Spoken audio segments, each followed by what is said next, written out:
going to be playing poker from 9 to 5 to see if I would be able to make over $100,000 per year doing this every single day. We're going to do this experiment in Ignition Casino and we're going to play sit and goes. So these are pretty much short tournaments, would be finished within 20 minutes to an hour. Let's see how we do. We're going to be tracking all of our stats and I'm going to display the results. And of course, we're going to adjust this to a yearly salary to see what I would be making if I did this for the entire year. We're going to look at 4-7 of diamonds in a Hyper Turbo game. People are opening really wide in the Hyper Turbo game. So I'm going to give it a call and try to hit something. We hit a 7. I kind of like it actually. This could be our range. When he bets, he opened very big size. He continues for a pot size bets. I don't necessarily know if it's a bluff. Maybe I can just call this one. Oh my god, I think he has a pocket pair here and he's gonna get it in. We're gonna win this. When I peel one up, okay, actually this is a really good card for me to bluff. He kind of overpair. It has to call here. Bingo.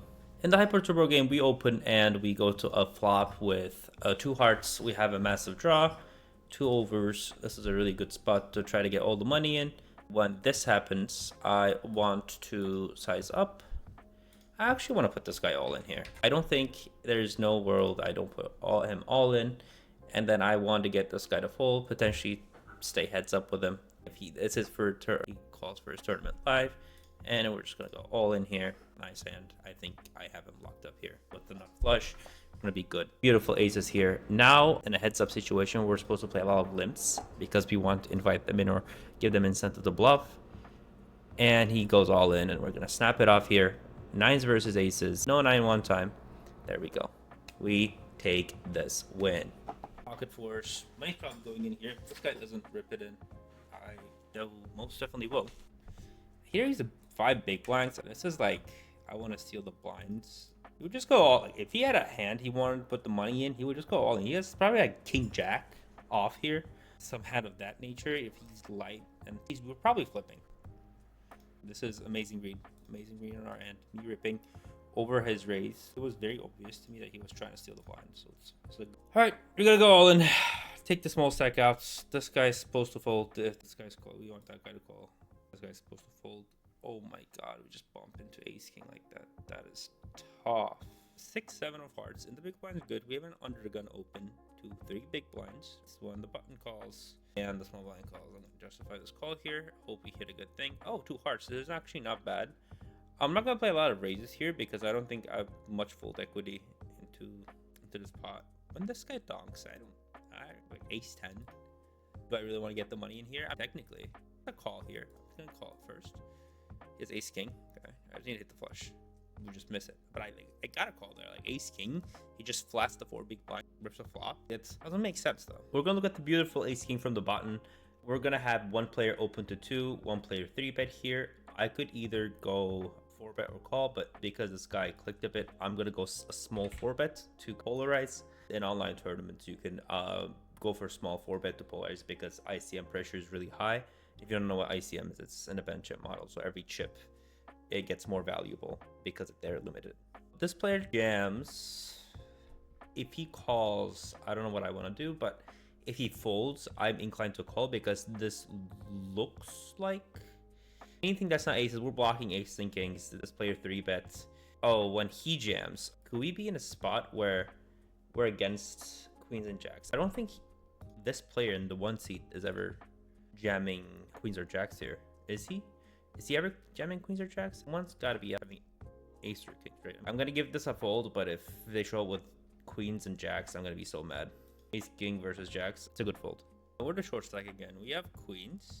I'm actually going to just smooth call and see if we can induce a raise. When the flop is like this, no one's really going to be expecting. We need to have queens here, really, after I just limped in with that short stack. So I'm just going to actually... This person, I'm just gonna tank. I'm thinking about tank calling. Which is gonna look super weird because I'm never supposed to have queens here, right? And his raises, he's gonna have a lot of flushes or strong top pairs. I don't expect him to have 2-pair combos, really. So this is really weird for this 19 big blind. I don't know what that raise sizing is. And then when it's the 8, the money's just going in here. Ace jack. I'm just gonna take it down. He's probably gonna be super confused. I felt like I played Trappy because People in low stakes, I don't think they ever see me calling there. Money's going in anyways, probably, unless there's an ace on the flop. Probably gonna go in. We're gonna look at ace stand here, and we're going to raise things up to 5 big blinds. 3-betting our opponent. This is not too light because it's a short-handed game. Our opponent is going to have a lot of junkies doing as well. So I'm going to check first to my opponent. When my opponent bets small, we're going to call. I'm gonna peel one off here. He can have any heart in his hand. Another queen peels off. I like this card because if my opponent has a weaker ace, he's gonna check it a lot of the time. So I could go check call here, or I could turn my hand into a bluff, but I'm gonna opt to check here because with any weaker ace, he's gonna check, and we're gonna win this one. Nice hand. And we're gonna look at the beautiful ace king in the Hyper Turbo tournament. We gotta love these spots because ace king, you cannot ask for better, especially in the stack depth. We want to get the money in as fast as possible, so let's see what our opponents do. Someone's going to want to be taking a stab here, and when no one takes a stab, actually, I'm going to raise this and not jam, because jamming I don't think is a good value. Someone jams, we're gonna snap this off, see what we're up to. It's a race. One time, ace or diamond, we're dead. We are finally done and obviously back with the result.